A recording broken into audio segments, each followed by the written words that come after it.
Here today for Monday, May 20th goes to Sean Combs. Not just Sean Combs, but the Bad Boy as a staff, record label, and mother effing crew, because y'all been enabling this kind of behavior for a long time. Okay, he's not sorry. He's sorry that video leaked. And he's sorry he got caught. See, up until that video being released, Sean Combs was denying everything. You would still be lying to us right now if it was no video. Never I didn't think I was going to ever see a video like this. I heard abuse whispers. So Really? I was thinking, yeah. I heard gay. I'd never heard porn. I always heard gay. Gay nonstop. So, I know everyone's curious about what really happens at these infamous freak-off parties. Let me paint the picture.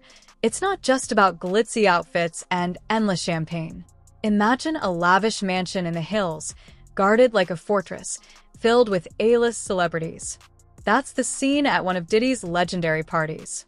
But beneath the glamour, there's a darker side. I heard abuse whispers. So I was thinking, yeah. I heard gay. I'd never heard porn. I always heard gay. Gay nonstop. And that was enough. People were like, That's because of Wendy Williams. What'd you say? Oh, That was Wendy. Wendy's whole thing was Diddy was gay since the 90s. She knew, dog. No, Wendy was We owe throwing that Wendy out an apology. there. That's why Wendy got fired from Hot 97. Wendy got fired from Hot 97 by Diddy because that's when Bad Boy was smoking hot. Wow. And yeah, she got fired for putting that out there. Like, Do you think that Diddy held on to the gay rumors so that people didn't know what he really was? Yeah.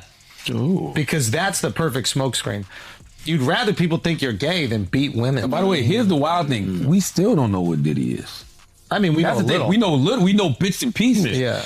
This shit might be deeper than rap. We don't know. Like, this might be a whole rabbit hole. You might be like, oh shit. But seeing this video. That's what I was trying to get at this whole time. Okay, that is the wildest story that came out of a lot of this shit. And nobody gives a Wait, what story? What story? Pull it up, Mark. I don't even want to repeat it. Pull it up. This shit sounds so crazy. Nah, this shit wild. Type in his name and Diddy. But this is why I believe all the Van Cassie Johnson. allegations because of this video. Because video? she describes this, what happened word to for the word. T. Oh, so yeah, now it's like, yeah. I believe everything she said. Yeah, 1000%. I'm not, yeah. This is horrifying. Also Diddy's bullshit at, while you're getting that, Diddy's bullshit ass excuse, like how he couldn't mention Cassie's name in the apology. There's no rule you can't apologize. I'm not laughing at that. No, I'm I know laughing you're at this not. shit here. I'm laughing Yeah. at this shit that Marcus. Yeah, also, you called her a liar like 3 days ago. Yeah, Like, get the fuck out. Said she was looking after for a quick buck. You're a fucking scumbag. And then- maybe it's more triggering for me because whatever, but like, that shit, I was Why like, is it kill more this triggering guy. for you? What I happened? grew up in a house, and I didn't see that ever, but I grew up in a house where there was abuse. So it's like, you watch that, and this is way more extreme than anything I saw. It's like, she's trying to sneak out of the fucking room. He's dragging her by the hair. Not gonna pimp my struggle. I didn't see anything like that. But watching that is like, yo, fuck this guy forever. Did you ever try to intervene? Yeah, I did one time. You got your ass kicked? No, we didn't do anything. I just stood in his way, and I didn't say a word. I didn't even look at him, which I'm kind of like, I just got in his way, and I remember thinking, if this goes down, this goes down. Yeah. That's all I remember. I remember I was reading Will Smith's book, and he always said he felt bad because he never intervened. So that was like he said he felt like a coward. Yeah. You know, he never intervened. Watching his mother go through the abuse from his father. But I think he said his brother did. So it just a lot of that just makes you kind of think about everything that happened, everything that transpired with the slap and all of that. You know what I'm saying? Like after why I'm gonna stand up for myself finally. you didn't play the clip? I'm trying to find It was right there. I saw it. Oh, well, go back to the one. Go back to the hip hop DX one. This is wild, bro. I didn't see this. Yeah, this is crazy. This was wild. Like I'm like, this is how you know too much is going on. First, this shit is it's wild but hilarious. Keep it a buck. No, that's not keep it quiet. 5, 6, and out of those 5 or 6, how many? The first one was the worst one, and then the other ones I left early.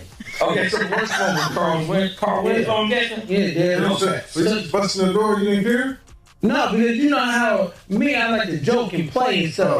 So a nigga don't give a fuck. So I'm just hearing like, like I'm like, oh, somebody wearing this bitch out on the crib. So I go busting the door. I look up, I see Carl Winslow. I'm like, so like this is crazy.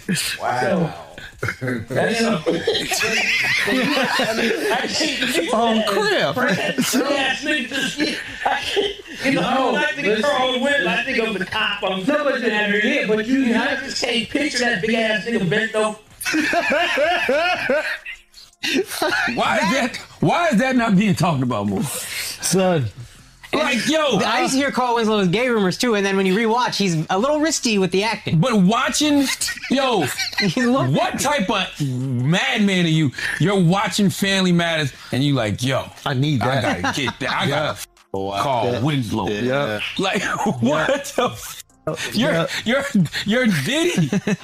You got access to so many people. But that's your favorite show. You got to get. He likes TV Dad. This isn't your usual Hollywood gathering. Rumor has it, some celebrities feel pressured to attend because staying in Diddy's good graces can make or break a career. In this industry, you can go from the top of the world to forgotten in a flash.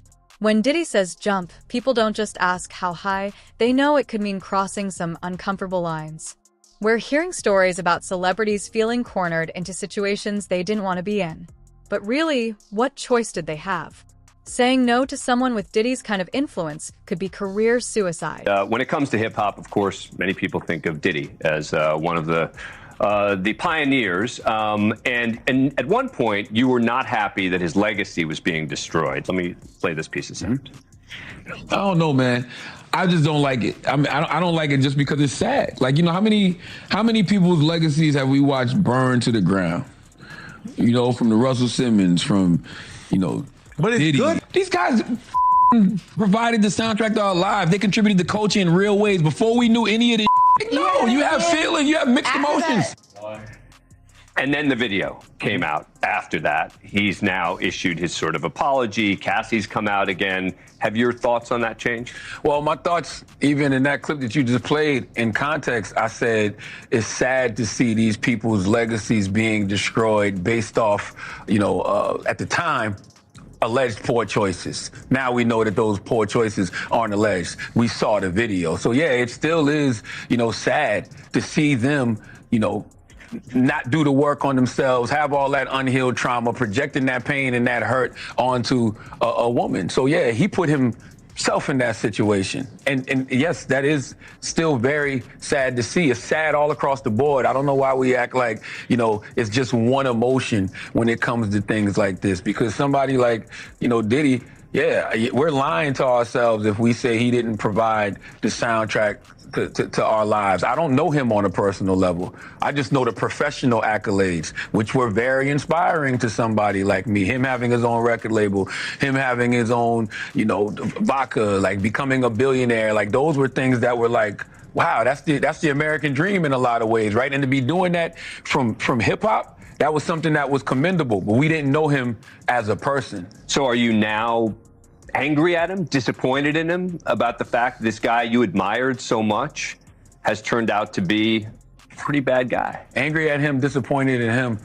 I don't know if I know him to be angry at him or disappointed in him. I think what bothers me the most is just constantly seeing people make poor decisions and poor choices that cause them to self-destruct. And I think that even with this situation, one thing that I think we get lost in is the celebrity of it all.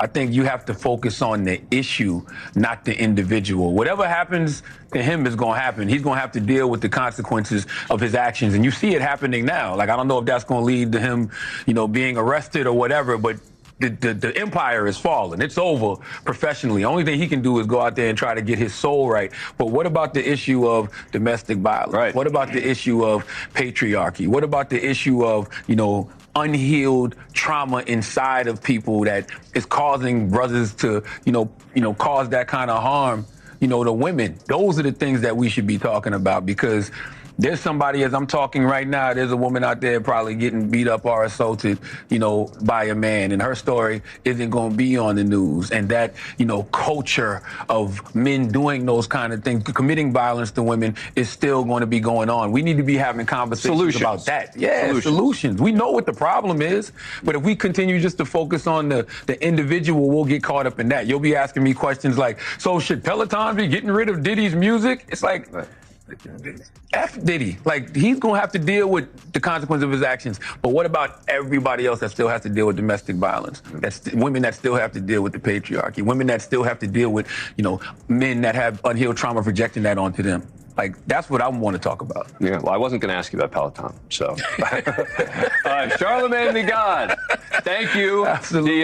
This is the book. It's Get Honest or Die. Picture this. You're a new artist, fresh off your first hit, and you get an invite to one of Diddy's exclusive parties. You think it's your chance to network and make connections, but when you show up, it's a whole different scene. Drinks are pouring, and things are happening that would surprise even the wildest partygoers. Here's the twist. These parties are more than just fun. They seem to be all about control. Rumor has it that Diddy collects dirt on everyone who steps inside. And if you're not willing to go along with the vibe, good luck getting your next single on the radio. I'm not sure if you want to answer this, but what are your thoughts on everything going on with Diddy right now? I think when it comes to that situation, man, I think we shouldn't focus on the individual. We should focus on the issue. Because I think what happens a lot of times is, because of the celebrity, we get lost in talking about the celebrity and not talking about the actual issue. The issue is domestic violence. Yep. The issue is exactly what I just said about, men not going to do the proper work on themselves, and they're dealing with a lot of pain and a lot of hurt and unhealed trauma, and they're projecting that pain and that hurt on the other people. The issue is patriarchy, right? Because as long as you have a system where men feel superior to women and they're dealing with that pain and they're dealing with that hurt, they're going to project that. We're going to continue to project that onto our women. So I think those are the issues that we should be discussing as opposed to talking about the individual. And we tend to do that a lot as a society. We get lost in the celebrity of things as opposed to, okay, what are we here for? Because it's clickbait. Yeah. It's clickbait. Like, Diddy brings the engagement, but right now, as I'm talking, there's a woman out there getting beat up by a man, right? And she's not going to get no news coverage. Nobody's going to talk about her. We should say the name of Cassie, the survivor of the domestic violence. Yes. Let's talk more about her. Absolutely. Just talk about the issue, Priya. Let's talk about the actual issue and not the individual. When it comes to us, it doesn't seem to be the thing we think, Rumors say that people at these parties have been pushed into compromising situations that could destroy their reputations. It's clear these events leave a mark, with lasting effects on careers, influencing who rises and who fades from the spotlight. This has been an open secret in the industry for years, but now, Charlamagne is finally exposed. First and foremost, I just want to say, I know a lot of people want to hear these stories and everything like that, because this is stuff that happened back in the day. And then maybe that if they knew there was going to ever be a YouTube, or they knew there was going to ever be social media, a lot of the stuff probably wouldn't have got played out like it did. But things happen, and these are just stories from the past. I would like to use that as, just to clear the facts up what's going on. But it all started, we was in Atlanta. And this story starts when I'm with Puff, and he's in exotic bookstores, and he's doing shopping, right? He's shopping, getting his stuff and everything like that. So, this is the first time I was ever in an exotic bookstore with Puff. So, I'm giving him his space. He's taking things off the shelves and stuff like that, because they gave him a brown paper bag. When they gave him a brown paper bag, he was just putting stuff in there. So I said, damn, he got to go put it on the counter and, show everybody what he's getting. So as he's going, I'm just looking at the places where he's picking stuff from. So there's one part he picked up some things from up here on my left side. And then he picked quite a few of them down. I was like, okay. He put them in the bag. So when I went by there and I looked up there, and it said butt plugs. And I was like, hey, yo. I was messing with him. Because people don't understand, we was like friends. He was a part of the same gang. So I'm still going to tease him. I'm still going to mess with him and everything like that. I could do that. It wasn't just no security thing. So I say, yo, what are you getting this for? And it said butt plugs, and he was like, yo, can I do my shopping by myself? I said, yeah, you could do it by yourself, brother. And he started walking and everything like that. So when he got I just waited at the counter. So when he got to the counter, he didn't even have to show the guy nothing. He just gave the guy a wad of money. I mean, like, he gave the guy a stack, something like this. And Puff wasn't the dude that carried no 20s and no 50s and nothing like that. And I mean, like, he just said, boom. And we walked out the store. So we had to leave Atlanta and go to North Carolina for a show. You understand? And it was him, this rapper, Sarah, and this other girl. We all got on a G5 jet, and we flew to G4 jet, and we flew to North Carolina. So later on that, I think that afternoon, same day, this rapper and him, they all in the room together. You know, it's Sarah, the girl, Puff, and this dude, this rapper. So I'm hearing at the door and stuff like that, like, yeah, so then next thing you know, somebody rang the doorbell. We had the presidential suite where we was at. So I opened the door and the dude said, yo, I'm here for my cousin. I said, who your cousin?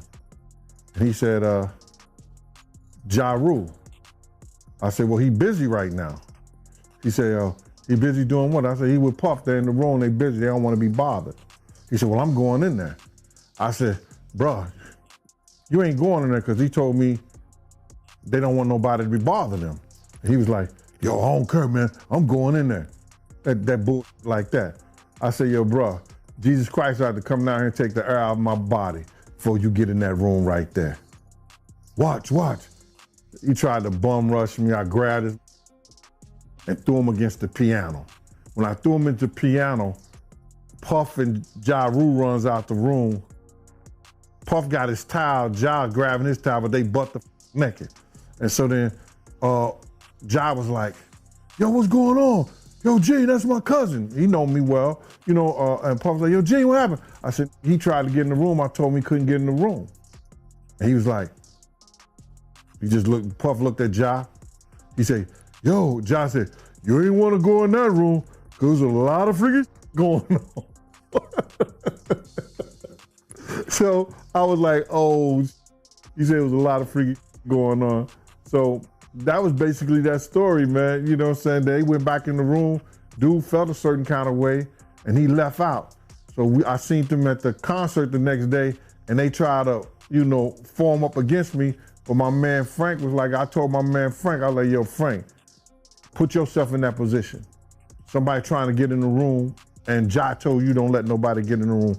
What would you do? Now, y'all can do whatever y'all want to do, man, but you know I ain't taking no losses. He said, yo, you good, and that was it. Bro, when Ja said, you don't want to come up in there, a lot of freaky stuff is going on. You got to use your mind. What they was doing with those butt plugs. right.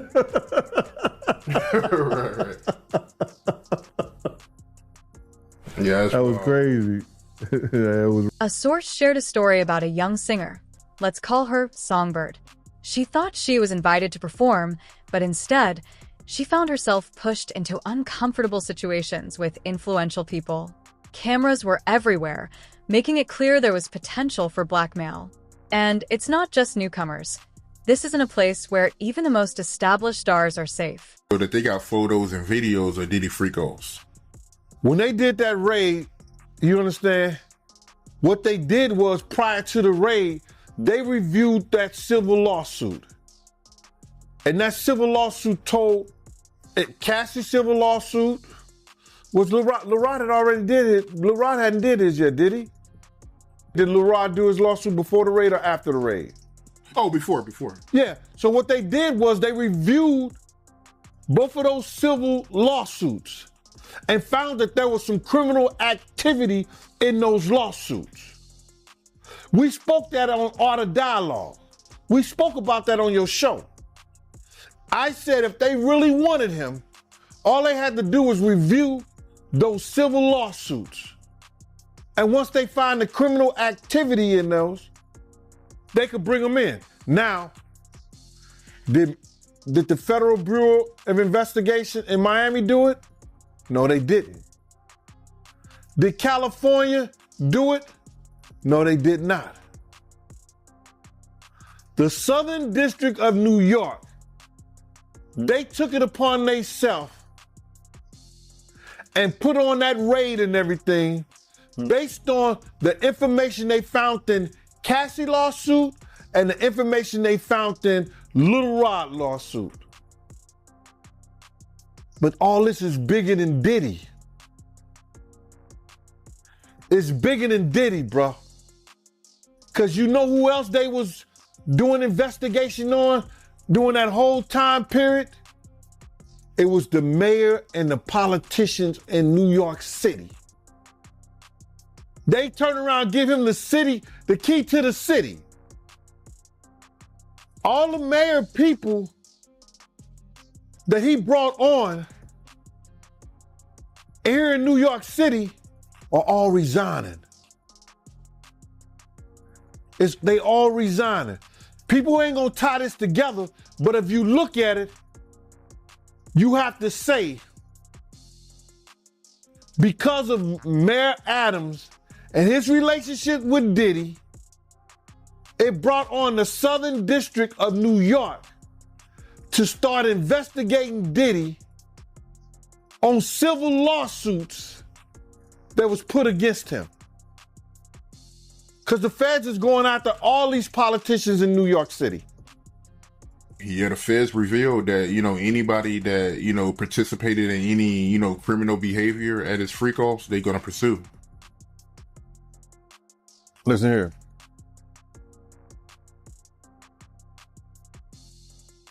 The mayor here take like 15 spoons of sugar in his coffee. So it's all a possibility. Do you think there's any celebrities on them tapes? Bro, he gave celebrity parties. So what you think? I think they're not telling the whole truth, is that because of the situation in Miami and the situation in California, and they closed the clubs like 2 a.m., 3 a.m. or something like that, that Justin and Christian was bringing big vans of girls and people back to the mansion and giving parties and stuff like that. And a lot of those stuff were their parties. A lot of that shit was their parties. They wasn't always Puff parties. It was his son's parties. Good point. They said some of these freak-offs will last for days. That's why they're going to get him on the sex trafficking thing.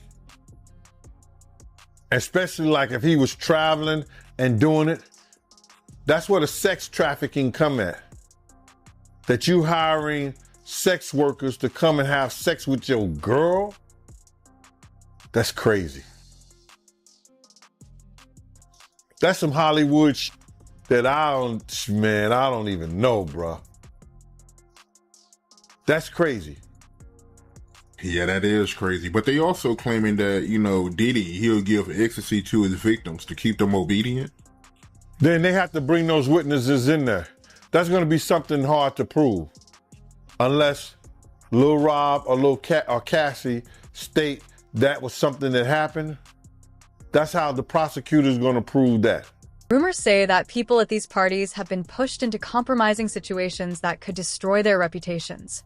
It's clear these events leave a mark, with lasting effects on careers, influencing who rises and who fades from the spotlight. This has been an open secret in the industry for years, but now, Charlamagne is finally exposing it all, and it's a bombshell revelation. Clip 5. Here's the kicker. Charlamagne isn't just talking, he claims he has real evidence. Videos, photos, texts, the kind of proof that could end careers and maybe even land people in jail. And he's not holding it back.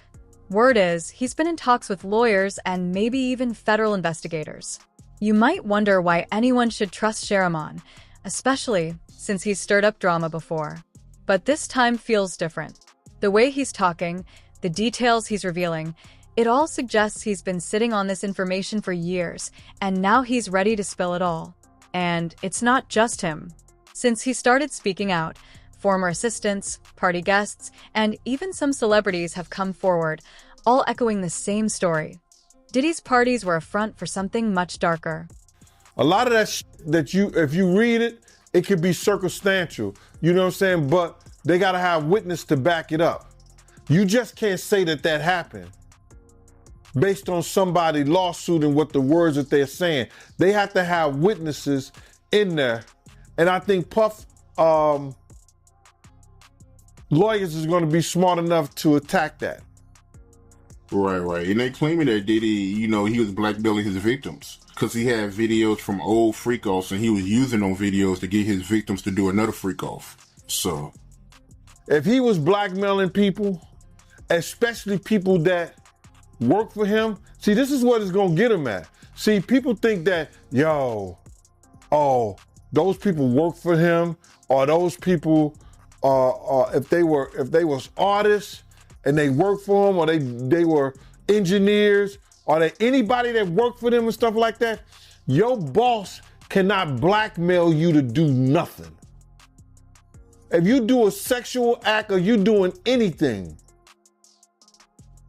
your boss, if he have you doing those things like that, then he could be liable for suit.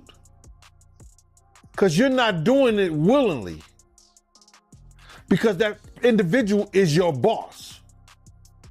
So psychologically, you know what I'm saying? I don't care what nobody say, that when somebody has something over you, could determine your job, your career, your livelihood. That's somewhat of a blackmail if they holding stuff that they've done, that you've done in the past, over your head to make you continually doing that stuff. Now, that's where he loses at. Because some of those people work for him, or he was a part of doing something. They was part of doing something for their career with him. That's why he loses that case. Here's where it gets even more intriguing. Charlamagne says this isn't just about Diddy. He's hinting that other big names in the industry are involved too. Think record executives, managers, and familiar faces from TV. It's as if he's exposing a hidden, darker side of the entire industry. Of course, Diddy's team has been quick to deny it all, claiming Charlamagne is just after attention and making things up. But if that's the case, why are so many others backing him up? And why does Charlamagne seem so confident? The most shocking part? He says he has even more to reveal, more names, more secrets. With each new claim, it feels like the entire industry is holding its breath, waiting to see who might be next in the spotlight. In September. Yeah, man. Anybody who in law enforcement or people know the law, when Homeland Security ran up into his house, people will tell you, or people knew that it was just a matter of time that they was going to indict him and bring him in to see the judge, bro. It was just a matter of time. I just figured out with the grand jury and their different sessions and stuff like that, and then what one of the witnesses told me, I just figured it out that it was going to be around September that they were going to bring him in, bro. People might not understand. It's difficult when you see a brother that has so much promise become an icon as far as in the music business and stuff that he did, to turn around and just tear his whole life down. But it's all because of his mentors and the people that trained him and taught him the music business. You know, it's all about the people who trained and taught him the music business, because Puff wasn't, he wasn't born a monster. You know what I'm saying? He was made into a monster, brother. Do you understand what I'm saying? He was made into a monster from the stuff that happened to him, the things that he had to do. You understand? The things that he had to do to become who he is. You know what I'm saying? You know, it's like this, brother. You never like something so much that you can't do without, and you never be willing to do anything to get where you want to be at.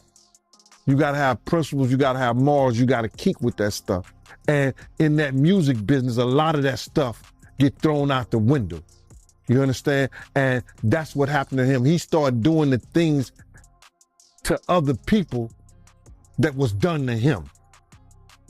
To keep it frank, he was doing the things to other people that was done to him. And it is what it is. You got to know better. And if you know better, you will do better. When he was in New York City, he was like that Gecko from the Geico commercial. Then he turned and start going, when he lived in Cali and Miami, he turned into Godzilla. I would see him talk about how he using drugs. He was never like that. Smoking cigarettes, smoking weed and everything like that. He turned into something that you could consider a monster, bro. Then he started doing things to people, you understand, that he learned. That's a learned behavior, bro. Now, I'm not saying that he may have been doing a couple of things here and there with women, stuff like that in New York, but the things that they're talking about that he was doing, bringing in prostitutes to have sex with his girl and all that stuff like that, that was some crazy stuff to me, man. So I'm just looking at this whole thing, man, and you had asked me, and we don't have these conversations like most people do. We're going to go back and you're going to tell me what, we're going to talk about this. You said, I'm going to ask you how you feel, bro. I don't want no man to ever go to jail and be leaving their kids behind, be leaving their family behind. You understand? But some dudes belong in jail based on what they do and how they do it. We know that to be true. And it's just this situation, man, when they get down to all the facts and all what happened, he may belong in jail, bro. And that's not my doing. That's not Cassie doing. That's his doing and his learned behavior from the people that mentored him. You got to realize, man, he learned from Andre Harrell. He learned from Russell Simmons. He learned from Clyde Davis. You understand? When those people are telling you that they were heavy into the drugs, they was heavy into beating women and doing things at that age, at that crazy stage, that's going to make him think that he could get away with the same thing that they was getting away with back then. You understand? The things that he was saying, you know, the touchy-feely between two men and all that stuff like that, man. All that, he learned that from them dudes. When I told y'all the story, when me and my man went up to Russell Simmons and he had a house and he had a man in bikini drawers in his bedroom, in his bed. You understand? Bruh, this is that he learned. I'm assuming he learned it from them. Let me put that. And I'm not going to say alleged because I saw that for my own self. My man was with me, Slick was with me, and we saw that for our own self. You understand what I'm saying? So these are behaviors and things that with drugs and all the stuff that's going on, pills, drinking, it can make this man into a monster, and that's what it did, bro. It made him into a monster, bro. I personally feel like he got a lot of the things that he did from his mentor, and then he probably did it to the 10th power. You understand? Russell Simmons admitted that he was a drug abuser. You understand? Russell Simmons admitted that he used to put his hands on women. So it's a learned behavior, bro. Some of that stuff may be in him through his childhood. Through his childhood, he may have some of that things in him, but a lot of things that he was doing was a learned behavior, bro. You just don't just turn it in a matter of years the way he was doing people, man. You understand? Check this out, bro. He led Biggs to his death. He caused a rift between Wolf and BMF that led to Wolf death. Cussed Wolf mother out. Lied about owing him $300,000. Cause you had asked me how I feel, and I'm gonna get into how I feel. Took a good friend of ours who raised money when he had the City College tragedy. A good friend of ours did things to make him popular in Harlem. Let him hang with us, be part of our crew the whole 9 yards. Disrespected him and wouldn't help him. This is how I feel about him being locked up and going to jail. Some people, their karma is so strong for what they do and what they did. The stuff that he did to Craig Mack. You understand what I'm saying? The stuff that he did to Black Rob and all those people in the spiritual world right now. His karma was about to catch up. It was bound to catch up with him.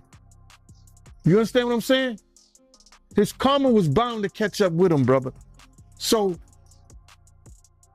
all these things that's going on right now, the learned behavior, what he got from these people who was not living spiritually correct with their behaviors and the things that they've done. He go and transfer and do that to people with the fact of all these people that he's hurt, that always helped him and been on his side and been there for him. What's happening to him now is one of the greatest tragedies that we're gonna ever read about, bro. This is going to be one of the greatest tragedies that Shakespeare couldn't write in Richard. He couldn't write it in Macbeth. He couldn't write this shit in Romeo and Juliet. This is going to be one of the greatest tragedies of hip hop, along with Pac's death, along with Big's death. And he brought it on himself because he knew that he was wrong, and he knew that he learned something that wasn't right. He know different from right and wrong, bro. You have a way to change. You know when something is right and when something is wrong, and you know if you're wrong, you get help. He didn't choose none of that, bro. He chose to be who he is, and now he gonna learn. It ain't no fun when the rabbit got the